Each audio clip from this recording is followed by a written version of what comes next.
চট্টগ্রাম নগরে পবিত্র ঈদে মিলাদুন্নবী উপলক্ষে আয়োজিত জশ্নে জুলুসে পদদলিত হয়ে দুজনের মৃত্যু হয়েছে।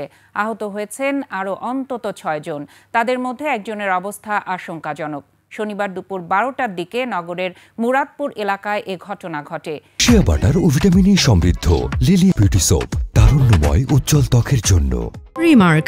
এদিকে ঈদে মিলাদুন্নবী উপলক্ষে রাজধানী সহ সারা দেশে জশ্নে জুলুস, মিলাদ মাহফিল ও সমাবেশের আয়োজন করা হয়েছে। ঐতিহাসিক সোহরাওয়ার্দী উদ্যানে সকাল 10টায় আঞ্জুমানে রহমানিয়া মইনিয়া মাঝভান্ডারিয়ার উদ্যোগে জশ্নে জুলুসে ঈদে মিলাদুন্নবী সমাবেশ শুরু হয়েছে। জশ্নে জুলুস সোহরাওয়ার্দী উদ্যান থেকে বের হয়ে দোয়েল চত্বর, শিক্ষা ভবন ও কদম ফোয়ারা ঘুরে আবার সোহরাওয়ার্দী উদ্যানে মিলিত হয়। মহাসমাবেশে সভাপতিত্ব করছেন মাইজ ভান্ডারিয়ার চেয়ারম্যান শাহ সুফি শাহজাদা সৈয়দ সাইফুদ্দিন আহমদ আল হাসানি। অনুষ্ঠানে উপস্থিত আছেন আহলে সুন্নাত ওয়াল জামাতের নেতারা, ইসলামী চিন্তাবিদ, গবেষক, শিক্ষাবিদ সহ দেশ বরেণ্য আলেমগণ।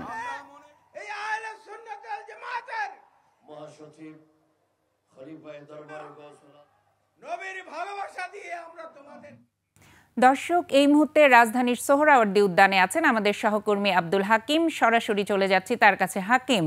হাকিম, জশ্নে জুলুসে ঈদে মিলাদুন্নবীর আয়োজন এবং নিরাপত্তা আপনি কেমন দেখছেন, আমাদের একটু জানাবেন।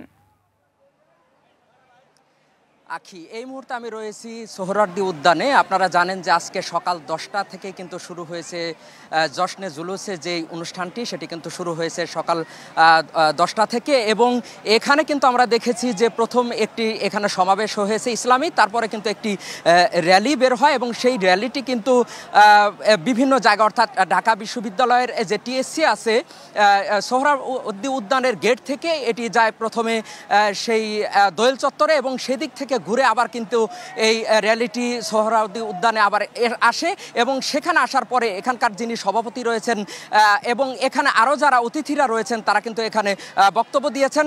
এবং আপনাকে আরও একটি তথ্য জানিয়ে রাখি যে এখানে কিন্তু কতক্ষণ আগেই এখানে দোয়া এবং মোনাজাতের মাধ্যমে আজকের যে জশ্নে জুলুসের অনুষ্ঠানটি রয়েছে সেটি কিন্তু কতক্ষণ আগেই সমাপ্ত হয়েছে এবং আমরা দেখতে পাচ্ছি যে এখানে যে সমস্ত মুসল্লিরা ছিলেন তারা কিন্তু এখান থেকে তারা চলে যাচ্ছেন। এবং আপনাকে বলে রাখি যে এখানে কিন্তু আজকে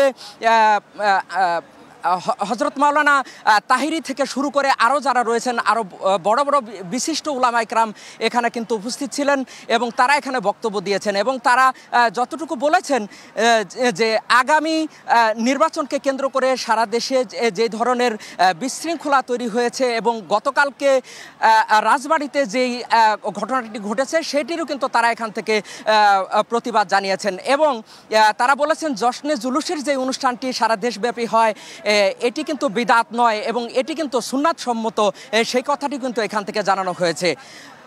এবং আপনাকে আরও একটি তথ্য জানিয়ে রাখি, এখানে কিন্তু প্রায় 1.5 লাখ মুসল্লি এখানে কিন্তু জমায়েত হয়েছিলেন। আখি, এই ছিল আমার কাছে সর্বশেষ তথ্য এখানকার। ধন্যবাদ হাকিম। দর্শক, সোহরাওয়ার্দী উদ্যান থেকে ঈদে মিলাদুন্নবীর খবর জানাচ্ছিলেন আমাদের সহকর্মী আব্দুল হাকিম।